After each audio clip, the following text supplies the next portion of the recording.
یہ تو ممکن ہے کہ ایک حصول سب کے لیے ہو، لیکن یہ ناممکن ہے کہ سب اصول ایک کے لیے ہوں۔ ادھار سے نقد بہتر ہے، نقد کا تپڑ بھی ادھار کی تپڑ سے اچھا ہے۔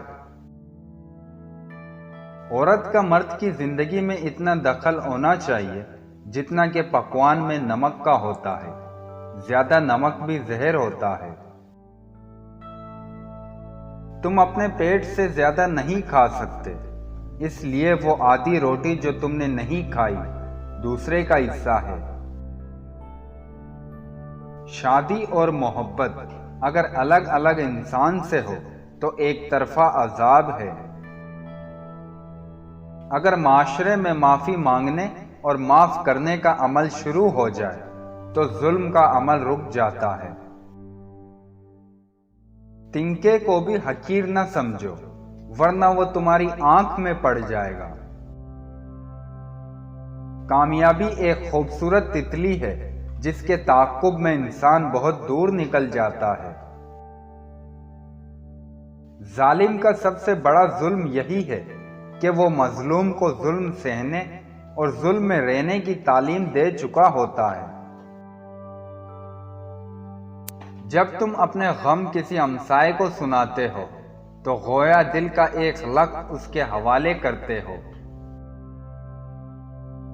عورت کی سب سے بڑی کمزوری یہ ہے کہ وہ بڑی جلدی اعتبار کر لیتی ہے۔ بادشاہوں کا رعب شیروں کی مانند اور رائے بچوں کی مانند ہوتی ہے، اس لیے ان کی صحبت سے بچو۔ مرد کی نظروں کو اگر عورت کے دیدار کا بھوکا رکھا گیا تو شاید وہ اپنے ہم جنسوں اور حیوانوں ہی میں اس کا عکس دیکھنے کی کوشش کرے۔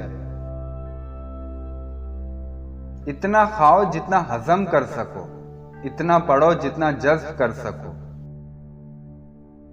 محبت اندھی ہوتی ہے، چنانچہ عورت کے لیے خوبصورت ہونا ضروری نہیں، بس مرد کا نابینا ہونا ضروری ہے۔ ہنرمند آدمی جہاں جاتا ہے عزت پاتا ہے، بے ہنر ہمیشہ ذلیل و خوار ہوتا ہے۔ اگر تم ہنستے ہو تو ساری دنیا تمہارے ساتھ ہنسے گی، لیکن روتے وقت تمہیں اکیلے رونا پڑے گا۔ گمراہ ہونا غلطی نہیں بلکہ گمراہ ہو کر گمراہ رہنا غلطی ہے۔ جو باتیں ہم نہیں جانتے ان کے بارے میں ہمیں کبھی یہ ظاہر نہیں کرنا چاہیے کہ ہم جانتے ہیں۔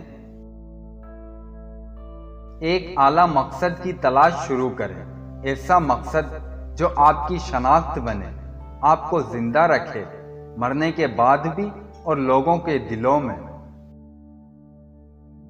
تمہارے رب کے سوا کوئی بھی شخص اس دنیا میں تمہیں راحت و سکون نہیں دے سکتا۔ تمہارے حالات چاہے جیسے بھی ہوں، تمہارا رب کبھی تمہیں تنہا نہیں چھوڑے گا۔ اگر دعا کی قبولیت میں وقت لگ رہا ہے تو یقیناً اللہ کو تمہارا رونا پسند آ گیا ہے۔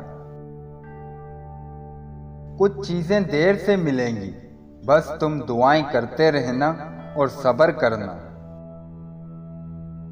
3 قسم کے مرد غریب ہو کر مرتے ہیں: طلاق دینے والے، قرض لینے والے اور بہت زیادہ گھومنے والے۔ دعائیں مانگتے رہا کرو، کیا پتہ تمہاری من پسند چیز ہی اللہ کی رضا ہو۔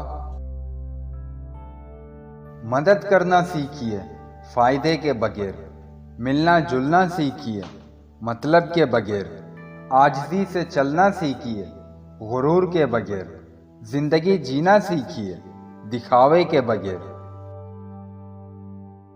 گناہ کو پھیلانے کے ذریعہ بھی مت بنو، کیونکہ ہو سکتا ہے آپ تو توبہ کر لو پر جس کو آپ نے گناہ پر لگایا وہ آپ کی آخرت کی تباہی کا سبب بن جائے۔ کامیاب ہونے والوں کی راہ پر چل کر ہی بندہ کامیاب ہو سکتا ہے۔ گناہ چہرے سے بول اٹھتا ہے اور خواہشیں آنکھوں میں جھلک اٹھتی ہیں۔